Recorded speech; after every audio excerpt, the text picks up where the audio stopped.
오늘 설교의 제목을 뭐라고 정했는가 하면 믿음의 형제라는 제목을 정해 보았어요. 그러고 나서 생각을 해보니까 저만 형제가 없더라고요. 이렇게 쭉 생각을 해보니까 다들 형제가 있으신데 저만 형제가 없는 거예요. 그래서 순간 두 가지 생각이 들었습니다. 첫 번째 생각은 다들 형제가 있는데 나만 형제가 없다니. 나만 너무 불쌍한 존재 아닌가? 이런 생각이 들었고요. 그리고 두 번째 생각은 그 중에서 유일하게 형제가 없는 사람이 형제에 대한 이야기를 해야 하다니 이거 참 상황이 묘하구나 이런 생각이 들었습니다.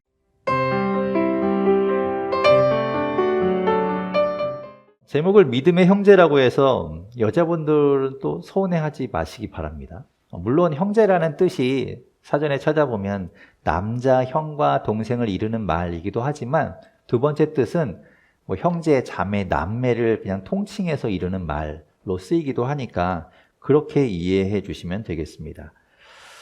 우리가 예수 그리스도를 믿고 또 예수 그리스도 안에서 우리가 그리스도인으로 거듭나고 믿음의 공동체, 교회 안에서 형제가 되었다라고 말을 하는데요. 그 형제가 되었다는 말이 무엇을 뜻할까요? 관계적인 면에서 우리가 하나님의 자녀가 되잖아요. 예수님을 믿으면 하나님의 자녀가 되는데 그래서 우리가 다 형제가 된다 이런 뜻일까? 단순히 그런 의미로 형제라는 말을 쓰고 있다면 우리 사이에 아무런 교류가 없거나 또 어떤 작용이 일어나지 않는다고 생각한다면 과연 그럴 때도 형제라는 말을 붙일 수 있을까라고 생각을 해보았습니다. 왠지 좀 무의미할 것 같아요. 형제라는 말이. 그래서 믿음의 형제라는 말보다는 차라리 그냥 하나님의 자녀들이라고 부르는 것이 낫겠죠. 각자 따로따로이다면 말입니다. 법적인 촌수로 따졌을 때는 형제임이 확실하지만 평생 한 번도 본 적이 없다. 그리고 각자의 삶을 살고 있고 앞으로도 볼 일이 없다. 그러면 과연 그 관계를 형제의 관계라고 말하기가 좀 어색하지 않겠습니까? 믿음의 형제도 마찬가지일 것 같아요. 믿음으로 우리가 하나님의 자녀가 되었고 그래서 형제라고 말은 하지만 우리 사이에 아무런 일도 일어나지 않는다. 그러면 그냥 남남일 뿐입니다. 그렇다면 믿음의 형제라는 말에 맞으려면 그 말에 정말 맞게 살려면 우리가 우리 사이에 어떤 일들이 있어야 할까요? 과연 믿음의 남남이 아니라 믿음의 형제가 되려면 우리가 무엇을 해야 할까? 그래서 어떤 관계가 되어야 할까? 오늘 그것을 함께 살펴보려고 합니다. 오늘 우리가 빌레몬서를 읽어보았는데요. 여러분 빌레몬서를 보신 적이 있으신가요? 어떤 분들은 아마 한 번도 본 적이 없을 거예요.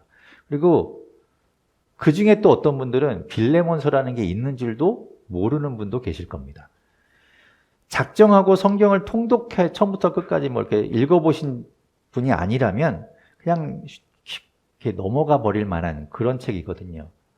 굉장히 짧아서 그래요. 단 한 장으로 이루어진 신약 성경에서 가장 짧은 책이 이 빌레몬서입니다. 그리고 결정적으로 읽어보셨지만 우리도 함께 이렇게 읽어보았지만 내용이요 좀 다른 성경하고는 좀 달라요. 그냥 보면 이게 성경이 맞나라고 싶을 정도로 성경 같지 않아 보입니다. 저도 이 빌레몬서를 보면서 그런 물음을 갖고 보게 되었어요. 이게 과연 이 빌레몬서를 통해서 하나님이 우리에게 뭘 이야기하고 싶은 것일까? 좀 더 나아가면 과연 이 빌레몬서를 왜 성경에 포함시켰을까라는 생각까지도 하게 되었습니다. 여러분도 읽어보신 것처럼 빌레몬서는 내용이 조금 독특하죠. 예수님에 대한 이야기가 나오지 않습니다. 하나님에 대한 이야기도 나오지 않아요. 그러니까 우리가 흔히 이야기하는 복음이라고 부를 만한 내용이 없습니다. 물론 그런 책이 이 빌레몬서만 있는 것은 아니죠. 구약 성경에도 에스더라는 책이 있는데 그 에스더라는 책 거기에 보면 하나님이라는 단어가 한 번도 나오지 않습니다. 그럼에도 불구하고 성경에 포함되어 있는 이유는 그 안에서 일어나는 일들이 하나님이라는 표현을 하고 있지는 않지만 하나님이 역사하고 계시다라는 것을 누구나 알 수 있기 때문에 성경 안에 들어가 있고 그것을 통해서 하나님의 역사를 우리가 볼 수 있어서 그 말씀이 우리에게 전해지고 있지요. 그런데 이 빌레몬서를 보면요, 내용이 다분히 지극히 개인적입니다. 이 바울이 빌레몬에게 부탁하는 그런 편지예요. 이런 편지가 어떻게 성경 안에 포함될 수 있었을까? 빠지지 않고 지금까지도 전해질 수 있었을까? 단순히 바울이 썼기 때문일까요? 사도 바울은 워낙 기독교의 아주 훌륭한 사도, 최고의 사도이기 때문에 그가 쓴 책은 무조건 성경에 집어넣어 이래서 들어갔을까요? 그렇지는 않을 거예요. 그렇다면 이 편지를 통해서, 이 개인적인 내용으로 보이는 이 편지를 통해서 우리가 알아야 할 내용이 뭔가 있다는 것이겠죠. 개인적인 내용으로 보이지만 교회적인 의미가 있다는 말이기도 합니다. 우리가 그것을 보려고 하는 거예요. 원래는 이 빌레몬서 전체를 다 보아야 돼요. 말씀드린 대로 짧거든요. 이걸 굳이 나누기도 애매해요. 그런데 이 25절로 이루어진 이 전체를 읽다 보면 좀 길잖아요. 읽기 좀 벅차니까 제가 그 중에서 이제 핵심 내용이라고 부를 수 있는 것만 이렇게 본문으로 좀 정해 보았습니다. 그래서 이 부분만 볼 것이 아니라 그냥 이 전체를 사실은 다 보아야 돼요. 그래서 앞에 있는 이야기를 좀 하지 않을 수가 없습니다. 그래야 이 상황을 좀 이해할 수 있거든요. 이 편지를 쓴 사람은 사도 바울입니다. 그죠? 편지에서 분명히 사도 바울이라는 이야기를 하고 있고 사도 바울이라고 언급하고 있기 때문에 사도 바울이 썼구나라는 것을 알 수 있어요. 그런데 지금 사도 바울은 어디에 있는 것처럼 보이시나요? 감옥에 갇혀 있습니다. 감옥에 갇힌 사도 바울이 편지를 쓰고 있는 거예요. 감옥에서 쓴 편지라서 내가 그걸 좀 있어 보이는 말로 이야기하면 옥중서신이라고 부릅니다. 성경에는 옥중서신이 몇 개 있어요. 4개의 옥중서신이 있는데 에베소서, 빌립보서, 골로새서, 그리고 오늘 보는 빌레몬서, 이 4개의 옥중서신이 있습니다. 바울이 감옥에서 쓴 편지예요. 그렇다면 이 편지를 받는 사람은 누구일까? 책의 제목에서처럼 빌레몬이라는 사람에게 쓴 편지입니다. 우리가 이제 신약 성경을 보면 신약 성경의 뒷부분에 있는 그 책들은요, 대부분이 편지입니다. 편지를 성경에 넣은 거예요. 서신서라고 부르기도 하는 그 편지로 된 책들의 제목을 보면요, 대개가 어떤 제목인가 하면 받는 곳, 받는 지역의 이름이 그 책의 제목이 됩니다. 대표적인 것, 대표적이라기보다는 이런 것들이죠. 로마서, 그리고 또 뭐 있나요? 고린도 전후서, 갈라디아서, 에베소서, 그리고 빌립보서, 골로새서, 데살로니가 전후서. 이런 책들은 다 받는 곳, 받는 지역을 이름으로 하고 있습니다. 그리고 또 이 서신서 중에 제목을 살펴보면 쓴 사람의 이름이 제목이 되기도 해요. 바울은 그런 경우가 없지만 신약성경 뒤쪽에 보면 야고보서라든가 베드로 전후서라든가 또 유다서, 요한 1, 2, 3서 이런 편지들은 다 쓴 사람이 그 책의 제목으로 들어가 있는 경우입니다. 그리고 그 외에도 간혹 보면 받는 사람의 이름이 책의 제목이 된 경우도 있어요. 그게 디모데 전후서와 디도서와 오늘 우리가 보는 빌레몬서이지요. 디모데 전후서에 나오는 디모데, 그리고 디도서에 나오는 디도, 이들은 목회자였어요. 그래서 목회자들에게 바울이 선배 목회자로서 목회는 이렇게 하는 것이고 목회할 때 어려움이 있을 경우에 이렇게 하면 좋습니다라는 것을 도움을 주기 위해서 쓴 편지가 그런 편지인데, 그렇다면 빌레몬은 목회자일까? 그렇지는 않습니다. 빌레몬은 목회자가 아니에요. 그럼 빌레몬은 누구일까? 빌레몬은 목회자는 아니지만 바울이 그를 가리켜서 동역자라고 부를 정도로 바울과 함께 복음을 전하는 일에 함께 사역했던 사람이고요. 또 바울을 도왔던 사람입니다. 빌레몬서 1장 2절을 보면 빌레몬의 집에 사람들이 모여서 교회를 이루고 있었어요. 그러니까 빌레몬은 조금 제법 살던 사람이라는 것도 알 수 있죠. 처음에 교회가 생겼을 때는 다 그런 식으로 했습니다. 지금 우리는 뭐 이렇게 장소가 있잖아요. 얼마나 감사합니까? 이런 공간이 있다는 것 자체가 너무 감사하죠. 제가 어제 뭐 인스타나 페이스북에 올린 것처럼 밖이 좀 보이면 더 좋겠지만 그렇지 않더라도 이런 공간이 있는 것만으로도 너무 감사한 일입니다. 그런데 처음에 교회 생길 때는 이런 공간이 없었어요. 그래서 어디에 모였는가 하면 그냥 집에 모여서 거기서부터 시작했습니다. 조금 넓은 집을 가진 사람의 그 집에 모였겠죠. 거기에서부터 공동체가 만들어지고 성장하고 그래서 지금의 교회들이 된 거예요. 그런 대표적인 교회가 또 있는데 빌립보 교회가 된 그 자색 옷감 장수 루디아의 집, 거기에서 모였다가 나중에 그것이 이제 빌립보 교회가 되지요. 이 빌레몬의 집이 있던 곳은 어디인가 하면 지역적으로 골로새라는 곳입니다.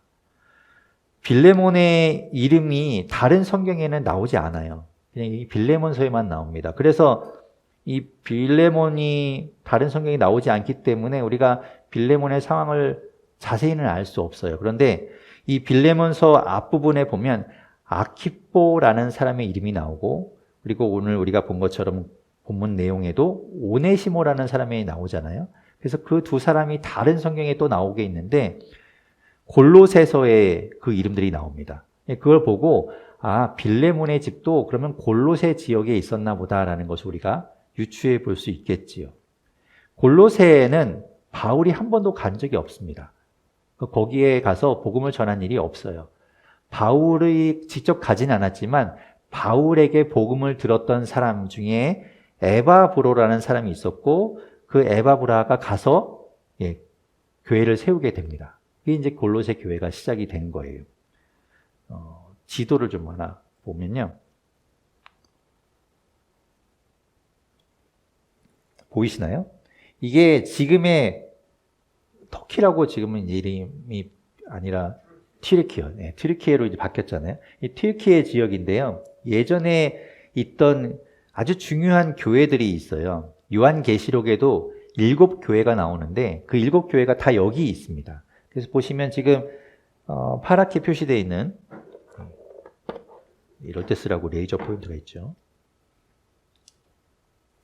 네, 여기 에베소로부터 시작해서 서머나, 버가모, 두아디라, 사데, 빌라델비아, 그리고 라우디게아, 이 7교회가 요한계시록에 나오는 교회예요. 그러니까 아주 중요한 교회들이죠. 그런데 골로새는 이 라우디게아에서 조금 떨어진 곳에 있었습니다. 그러니까 여기에 있던 이 골로새라는 지역에 이제 이 빌레몬이 살고 있었고 빌레몬의 집에 사람들이 모여서 교회가 형성된 거예요. 근데 이 빌레몬은 이 골로새에 바울이 한 번도 오지 않았기 때문에 직접적으로 그 골로새에 온 바울로부터는 복음을 듣지 않았겠죠. 그래서 유추하기로는 여기 골로새에 살고 있던 빌레몬이 에베소에 있던 바울을 만나서 거기에서 복음을 들었을 것이다라고 봅니다. 아무튼 그렇게 해서 이제 빌레몬은 예수 그리스도를 믿게 된 거예요.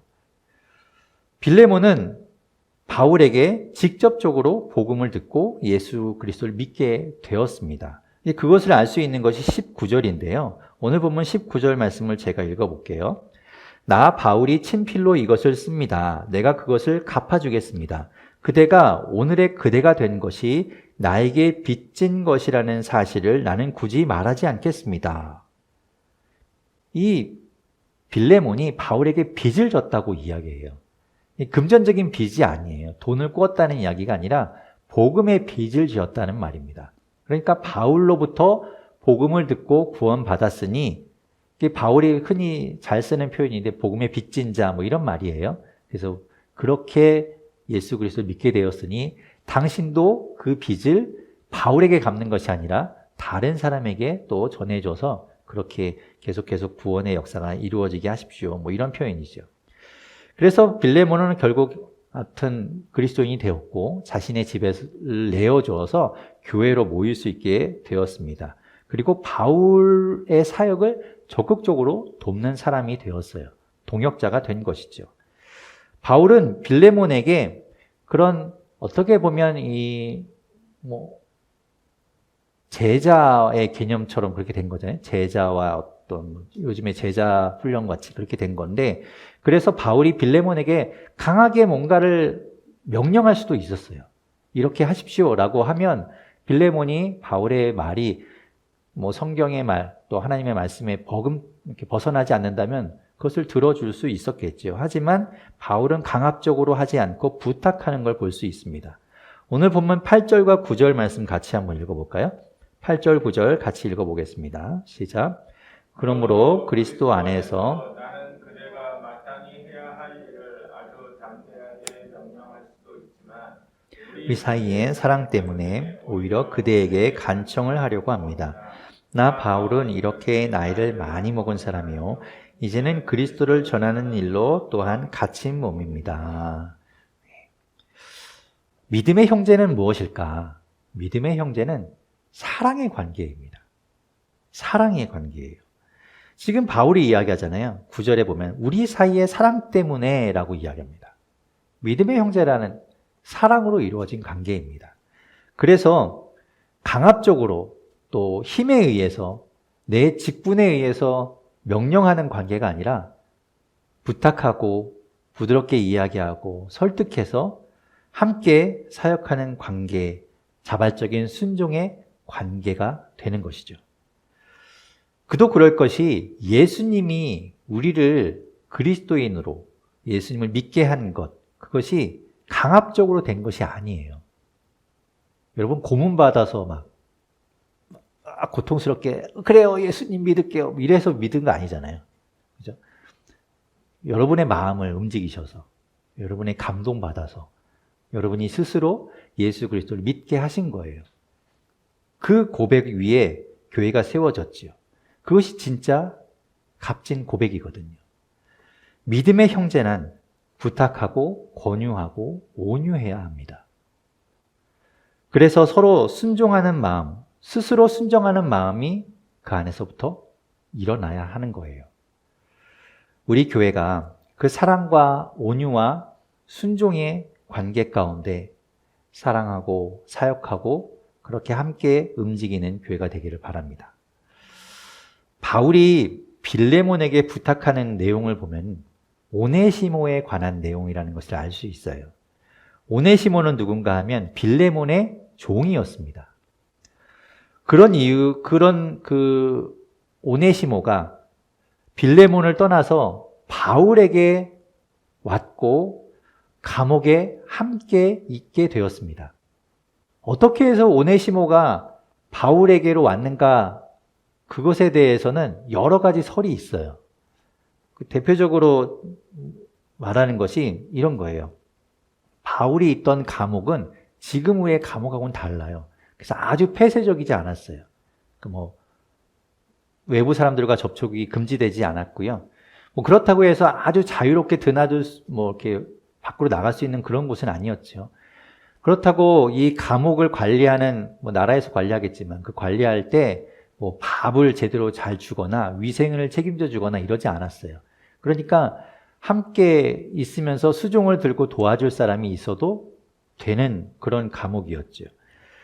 13절과 14절을 보면 빌레몬이 나이 많은 이 바울이 감옥에 갇혀 있는 것이 안타까워서 그 바울의 시중을 들으라고 오네시모를 보냈다는 것을 알 수 있습니다. 그래서 제가 13절, 14절을 읽어볼게요.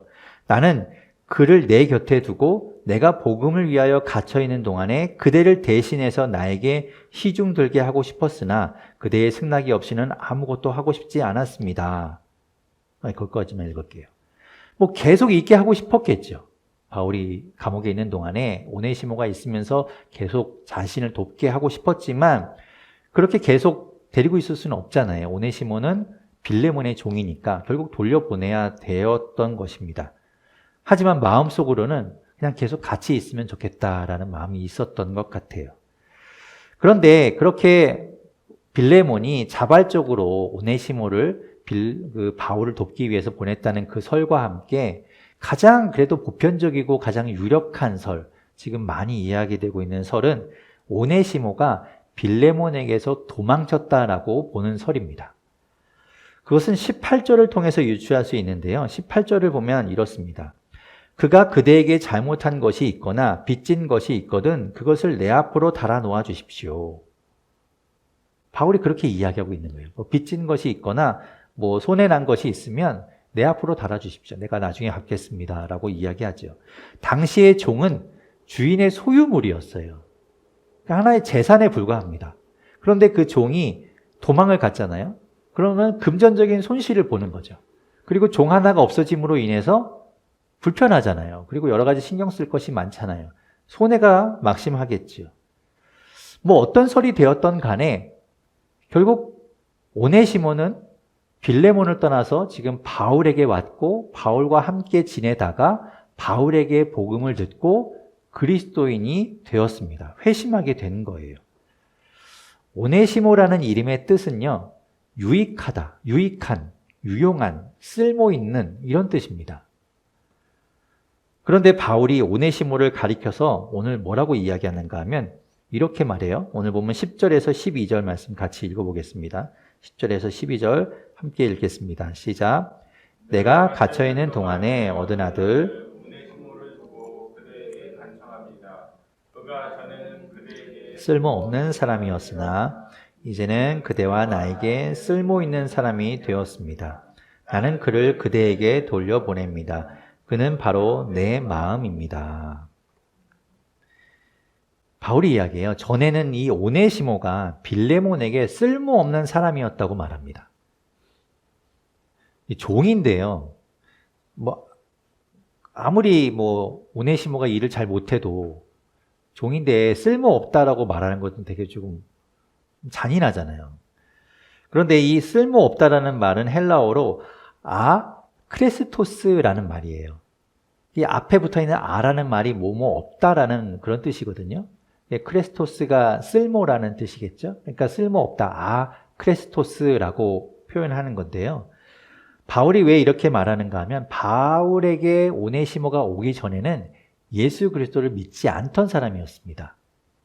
그래서 예수님이 없던 사람, 그 예수님이 없던 사람을 헬라어로 이야기하면 크리스토스예요. 그러니까 크레스토스, 크리스토스 되게 비슷하죠. 발음이 되게 비슷해요. 이 바울이 언어 유희를 하고 있는 거예요. 그랬던 사람, 그러니까 그리스도가 없었던 사람, 그런 사람을 그냥 쓸모없는 사람이라고 이제 이렇게 말로 재미있게 이제 풀어서 이야기하는 것이죠. 그랬던 사람이 바울이 전해준 복음을 듣고는 어떻게 바뀌었는가 하면 크리스토스, 예수 그리스도가 있는 사람. 그래서 쓸모 있는 사람으로 또 바뀌었다고 이야기하는 크레스토스가 된 겁니다. 아까 오네시모가 무슨 뜻이라고 했어요? 유익한, 쓸모 있는 사람이라고 했잖아요. 그러니까 비로소 이 오네시모는 그 이름에 맞는 사람이 된 거예요. 무엇 때문에요? 예수 그리스도 때문이에요. 바울이 그 이야기를 하고 있는 거예요. 그래서 골로새서 4장 9절에서 오네시모를 바울은 이렇게 말합니다. 그리고 사랑받는 신실한 형제인 오네시모도 같이 보냅니다. 오네시모를 뭐라고 이야기하는가 하면 사랑받는 신실한 형제라고 이야기해요. 그가 예수를 믿고 나서는 사랑받는 신실한 형제가 되었고 그제서야 진짜 그 이름에 맞는 쓸모 있는 사람이 되었다라는 말을 하고 있는 겁니다. 그리고 바울은 그런 오네시모를 가리켜서 내 마음과 같다, 내 심장과 같다 이렇게 표현하고 있어요. 믿음의 형제란 예수 그리스도가 있는 관계예요. 우리가 이렇게 만나고 친분이 있고요. 물론 친분이 있죠. 친분이 있고 서로 마음이 좀 통하고 말이 통하고 이런 관계가 믿음의 형제가 아닙니다. 그럼 무엇인가? 예수 그리스도가 있는 관계가 믿음의 형제예요. 예수 그리스도를 통해서 예수 그리스도로 하나 된 관계가 믿음의 형제인 관계입니다. 여러분 같이 교회를 다닌다고 해도요. 예수 그리스도를 믿어서 그 사람 안에 예수 그리스도가 없다면 믿음의 형제 아닙니다. 안타깝지만 그냥 같은 교인일 뿐이에요. 우리 교회는 여러분 모두가 예수 그리스도가 여러분 안에 있어서 공통적으로 우리가 가진 공통점은 예수님입니다 라고 말할 수 있는 그런 관계, 그런 믿음의 형제가 되기를 바랍니다. 오네시모를 원래 주인이었던 빌레몬에게 돌려보내면서 부탁하는 내용이 오늘 전체적인 내용이죠. 오늘 본문 15절에서부터 17절 말씀을 같이 한번 읽어볼게요. 함께 읽겠습니다. 시작. 그가 잠시 동안 그대를 떠난 것은 아마 그대로 하여금 이제부터는 그는 종으로서가 아니라 종 이상으로 곧 사랑받는 형제로 그대 곁에 있을 것입니다. 특히 그가 나에게 그러하다면 그대에게는 육신으로나 주님 안에서나 더욱 그러하지 않겠습니까? 그러므로 그대가 나를 동지로 생각하면 나를 맞이하듯이 그를 맞아 주십시오. 오네시모를 보내면서 오네시모를 사랑받는 형제로 여겨달라고, 그리고 동지로 대해달라고 부탁하고 있죠. 오네시모를 종에서 해방시켜달라는 말이 아니에요.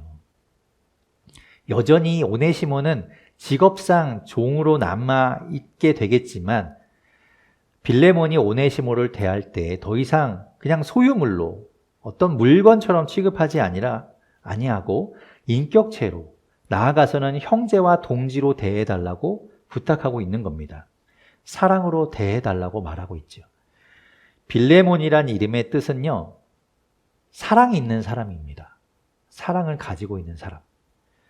그 이름의 뜻대로 주님을 사랑하고 바울을 사랑하고 그래서 열심히 도왔고 함께했던 것처럼 오네시모에게도 그런 사랑을 베풀어 달라고 부탁하는 겁니다.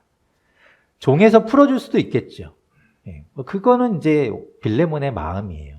그건 뭐 어떻게 강요할 수 없어요. 당시 사회에서는 종을 두는 것이 그렇게 큰 잘못이 아니었거든요. 비인간적인 일로만 여겨질 수는 없었습니다. 왜냐하면 그 사람이 종으로 살지 않으면 살 수 있는 방법이 없었기 때문에 그래요. 믿음의 형제는 평등의 관계입니다. 사회적인 평등의 관계가 아니라 그리스도 안에서, 예수님 안에서의 믿음의 평등이에요. 형제니까 상하 관계가 아니죠. 누가 위에 있고 누가 아래에 있고 이런 관계가 아니라는 거예요. 그러니까 교회 안에서 상하 관계가 생기면 안 됩니다.